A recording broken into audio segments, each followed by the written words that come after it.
Welcome to the What's Happening Birmingham video podcast.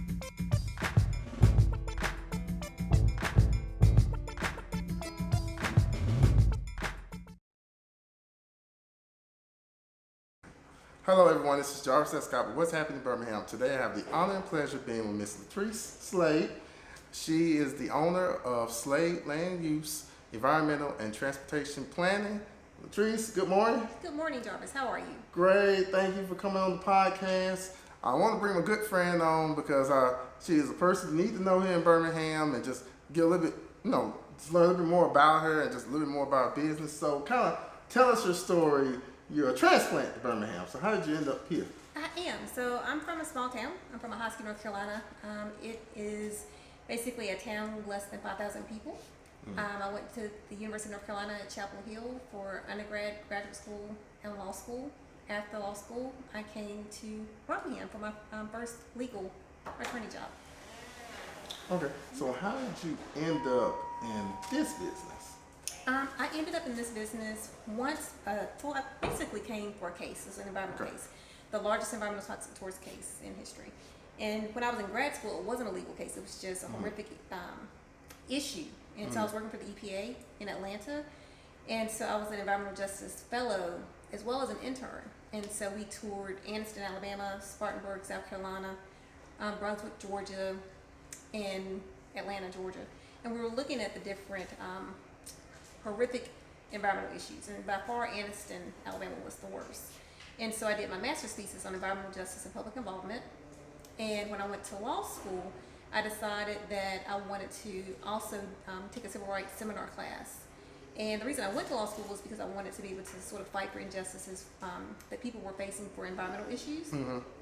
And so in the civil rights seminar class, I learned that there was actual legal case going on in Anniston against Monsanto. And so I came down to interview the attorneys, and one of the attorneys offered me a job. And so I ended up moving here to work with them on that case. When the case ended, my job ended, so I found myself in unemployment. And so from there, I had to figure out, well, what do I want to do? And I created some marketing materials based on my master's background with land use, environmental transportation planning. That's what my business is named that. And started getting contracts while I was still looking for a job. And still looking for a job, years after that. I just kept getting more contracts and no job. And so I'm like, okay, let me just play the cards I've been dealt. And so here I am almost 14 years later, still doing this. So. All right, so kind of break down for the viewers real quick, just the specific services your company offers. Oh, okay. So we are one of few women that has a general contractor's license. So we're a general contractor. We also perform geotechnical services, construction material testing, environmental services, and urban planning. All right. So I know people are watching this video and be like, well, I never thought I'd see a woman doing this. So when you got into this business, what was the barriers and the challenges you had to overcome? Oh, I am still overcoming barriers and challenges.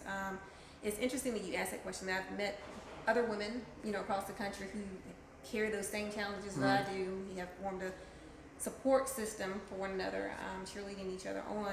It's not, a once in a while kind of thing. It's more often than you would think, with different challenges that we come up against as women in business, especially in the contracting business.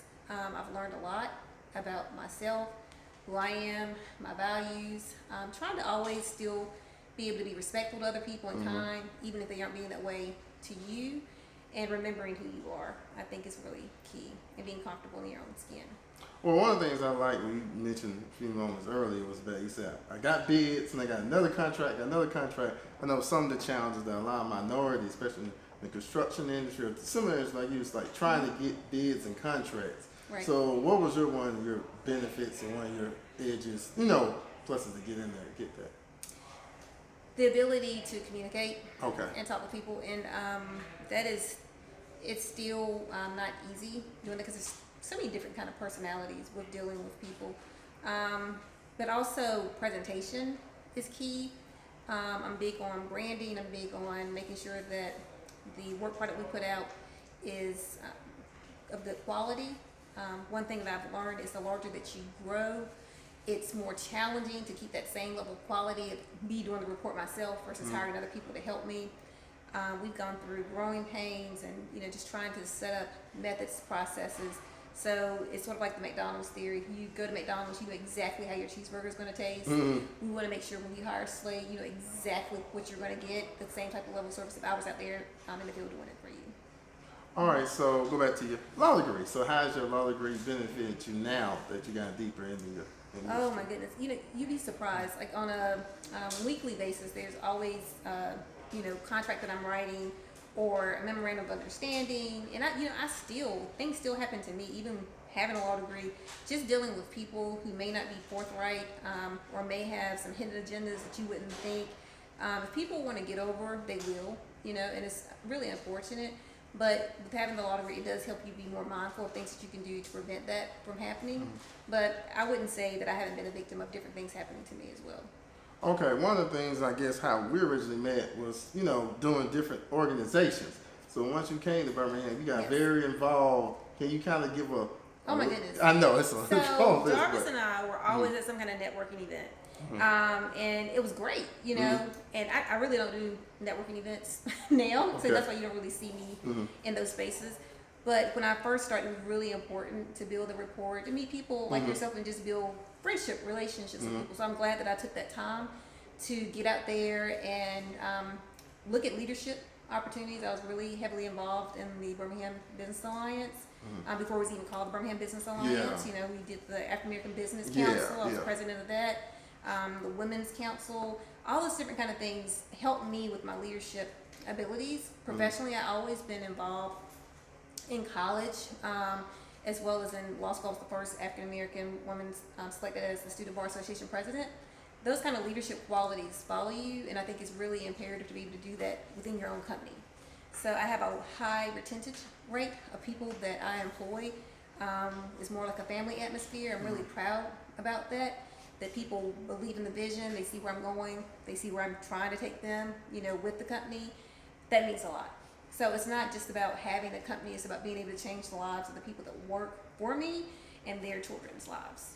Okay, so how were you able to branch out? Because a lot of times companies are based in Birmingham, so how you was able to branch out outside of Birmingham? Oh my goodness. So that takes a lot of effort, a lot of energy. I actually enjoy networking. I really enjoy talking to people. I really get a charge out of meeting new people.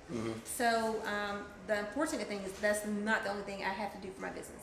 And so I think if I were just doing that full time, my business would just really catapult even faster. But I enjoy networking. And so just the same way I met you, striking up random conversations with people, getting to know people, is something that genuinely is second nature to me. The other part with running the business, you also have to be good at the business. Oftentimes you'll meet women that maybe are just the marketing face, and that's just not how my company is run. There's really no middle person between my staff and I. And so a lot of times I'm directing the show. Even if I am in another state, we communicate through text messages, we may communicate via phone, emails, but the show must go on if I'm in the office or outside of the office. And so, yes, that has been challenging. I now send staff members to go outside of the state to work on projects because, we want to grow. We want to be able to catapult to the next level. The best way to do that is to look nationally and globally for those opportunities. So where do you see your company next 2 or 3 years? I definitely see that my company is on the rise. I'm trying to figure out the best positioning of my company is something that I've taken a lot of time to try to figure out. It hasn't been easy to do that. And just, continuing to, work on the relationship building, continue to work on the proposals, the bids, refining our numbers, finding out, what do we do wrong with that proposal? How can we improve? Not having thin skin is something I've had to work on, not taking it personal. Just dealing with, I guess, a male-dominated industry. I think sometimes the tone that men talk to you in, that's something I've had to, basically let people know this is how I want to communicate, and that's something that I think I've had to sort of stand up for myself. I am your equal. You're talking to the owner to owner. So carrying yourself that way so people, can look you in the eye and respect you that way is something that I've had to assert myself. So. Okay, so since you've been here in Birmingham, how has Birmingham changed in your opinion? Birmingham has evolved. I've been here since 2004. I've seen, a lot of growth in Birmingham. I'm really proud of that. Like as you ride downtown, it doesn't look like the same downtown when we first moved here. I definitely think that Birmingham has a lot more potential that is untapped. I think that entrepreneurs definitely need to be supported more in Birmingham to stay in Birmingham. I think that there's more that can be done to help a lot of talent in Birmingham be able to catapult to the next level. I think there are a lot of voices in Birmingham that haven't been heard through the years, and a lot of frustration. And I think that it's important to maintain talent they have in Birmingham. Oftentimes talent in Birmingham is appreciated more outside of Birmingham than inside of Birmingham. Okay, so let me go back to community organizations. And then you've been involved with a lot of organizations. Were there any organizations that you were more proud of? I know you said BBA, but I know Birmingham has a plethora of nonprofits. Oh, right.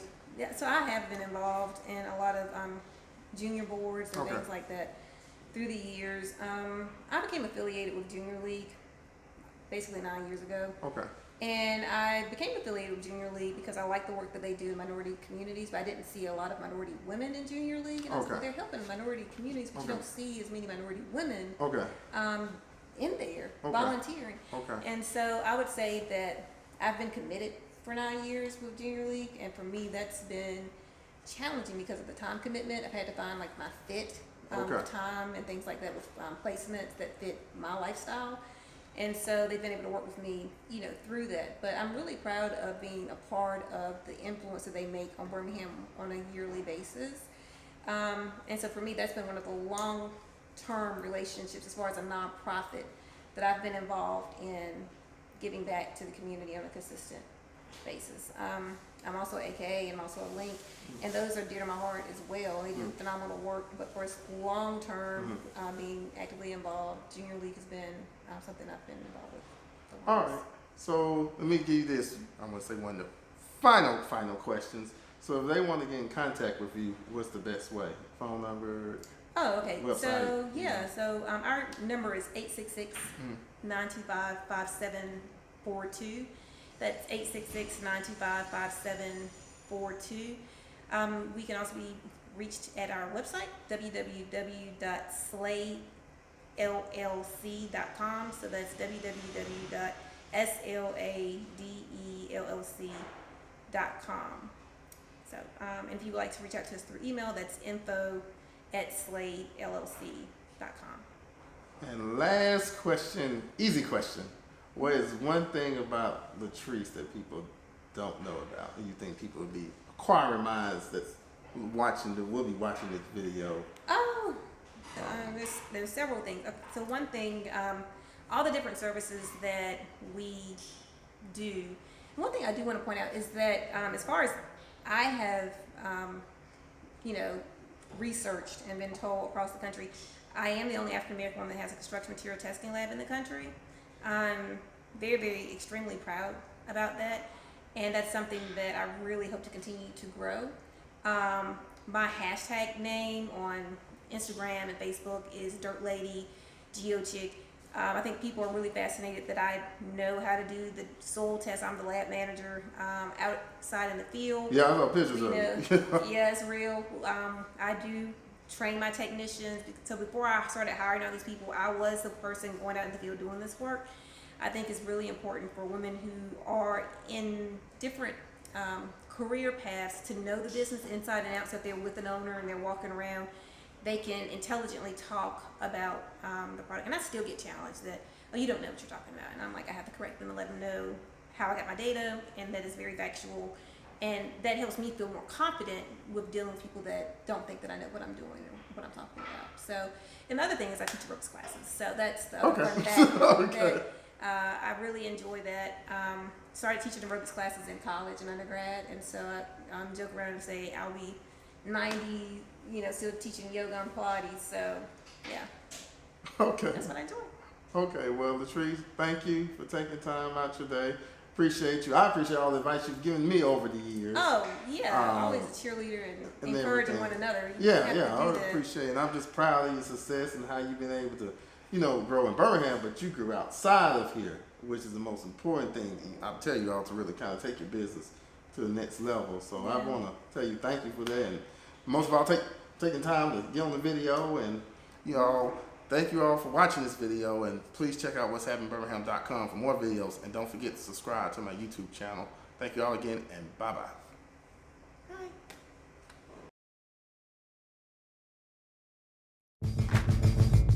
Thank you for watching the What's Happening Birmingham video podcast. Please check out our website, app, or subscribe to our YouTube channel for the latest videos today.